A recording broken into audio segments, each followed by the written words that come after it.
Et c'est l'heure de parler de culture avec vous, Axel Simon. Bonjour. Bonjour Juliette. Aujourd'hui, vous venez nous présenter l'artiste Rana Orloff.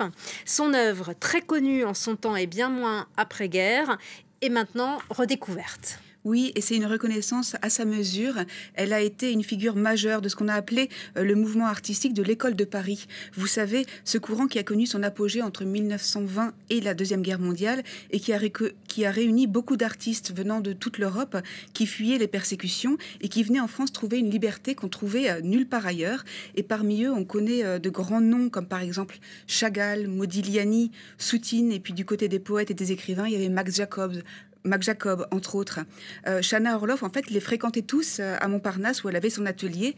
Elle était l'une des rares femmes artistes du mouvement et elle a connu la reconnaissance de ses pairs et puis des spécialistes à l'époque. Et puis son œuvre a été moins présentée au grand public que ses collègues, notamment après sa disparition en 1968. Mais les choses sont en train de changer. La preuve, il y a eu une exposition à Paris il y a 2 ans, hommage, intitulée Chagall, Modigliani, Soutine, Paris pour école.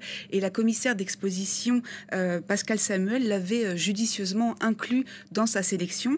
Il y a eu aussi une très belle exposition cet hiver au musée Zadkine à Paris qui lui a été entièrement consacrée. Et on découvre à l'image quelques-unes de ses sculptures et on se rend compte à quel point elle avait travaillé toutes les matières, aussi bien le bois que le bronze. Il y a aussi 2 catalogues qui ont été édités et elle a une autre actualité en cours qui est liée à la restitution récente de l'une des œuvres spoliées. On va y revenir plus tard en détail. Et j'ai pu rencontrer une spécialiste à Paris qui connaît très bien le travail de Rana Orloff. Elle est aussi directrice du musée Zadkine à Paris, qui était donc le lieu de sa dernière rétrospective. Et je lui ai demandé quelles étaient les thématiques majeures qui parcourent son œuvre. On l'écoute. Rana Orloff, c'est une grande portraitiste. Elle a vraiment du génie pour saisir ce qui fait la particularité, l'identité de chacun de ses modèles. La maternité est un thème très fort pour elle. Elle avait une relation très forte avec son fils. Et c'est une des rares artistes à réussir à la fois à faire carrière et en même temps, elle a élevé seule son fils. Et donc, elle se mettait vraiment en scène à la fois comme une mère et comme une artiste. Donc l'œuvre de Rana Orloff est intimement liée à sa vie personnelle et aux événements de l'histoire ? Oui, absolument. Et si on parcourt sa vie à grands traits, on comprend qu'elle a eu un destin vraiment exceptionnel. Elle est née dans l'actuelle Ukraine, dans une famille juive. Elle émigre avec les siens vers la Palestine mandataire en 1906 pour fuir les persécutions.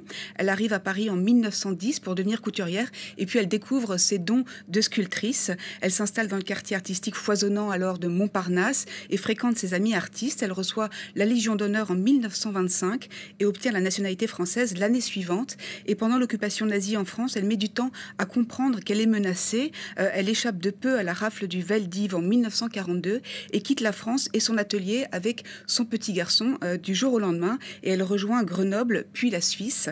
Et la conservatrice d'art résume pour nous la suite.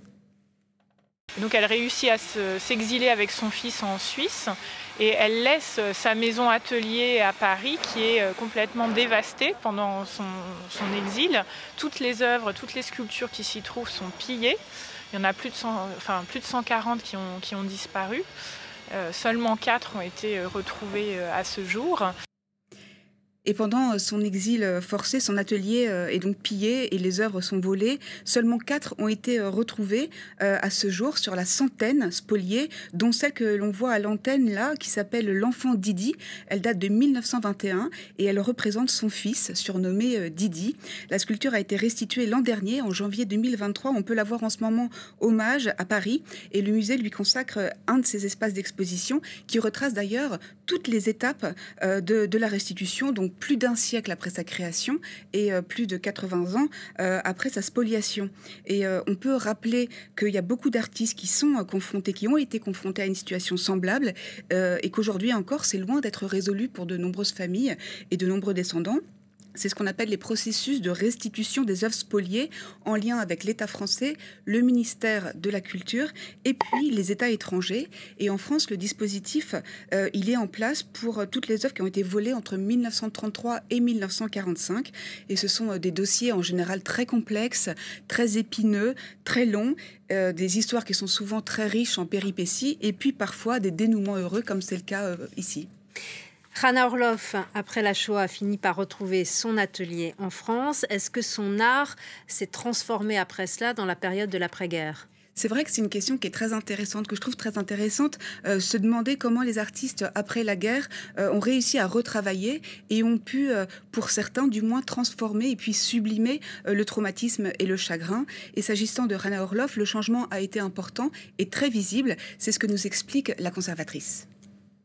Quand elle rentre à Paris en 1945, elle se remet à créer, mais c'est vrai que c'est un style nouveau qu'elle doit inventer pour exprimer le désespoir qu'elle porte en elle. Elle dit à ce moment-là qu'elle veut sculpter le néant et elle invente un nouveau modelé. C'est un modelé très accidenté, justement, qui fait écho à tout ce désespoir de cette période d'après-guerre. Et pendant les 2 décennies qui suivront la guerre, elle se remettra au travail avec confiance et, paraît-il, avec un élan artistique peu commun jusqu'à sa disparition en 1968. Et vers la fin de sa vie, dans une interview dans les années 60, elle disait qu'elle avait cherché par son art à faire l'époque. Et cela ne fait aucun doute aujourd'hui, c'est-à-dire à la fois représenter l'époque d'abord. En effet, tous ces portraits des gens connus et moins connus représentent, attestent d'une époque et puis la marquée évidemment par la singularité de son œuvre. Et sa vie et son œuvre sont également protégés aujourd'hui et puis mis en lumière par sa famille qui entretient l'atelier qu'elle a longtemps habité à Paris, dans le 14e arrondissement. C'est un atelier d'ailleurs qu'on peut visiter, Judith, sur rendez-vous. Et si on réserve, on peut avoir la chance de découvrir son atelier et ses œuvres qui sont présentées par sa petite fille Ariane Tamir et son petit-fils Éric Justman, qui sont donc les enfants de Didi, lorsqu'ils sont de passage à Paris. Et on peut aussi se procurer ce magnifique catalogue. Merci beaucoup, Axelle Simon. On vous retrouve dimanche prochain, toujours avec grand plaisir. Merci à vous. Tout de suite, votre émission C'est en France. Et puis à 14h.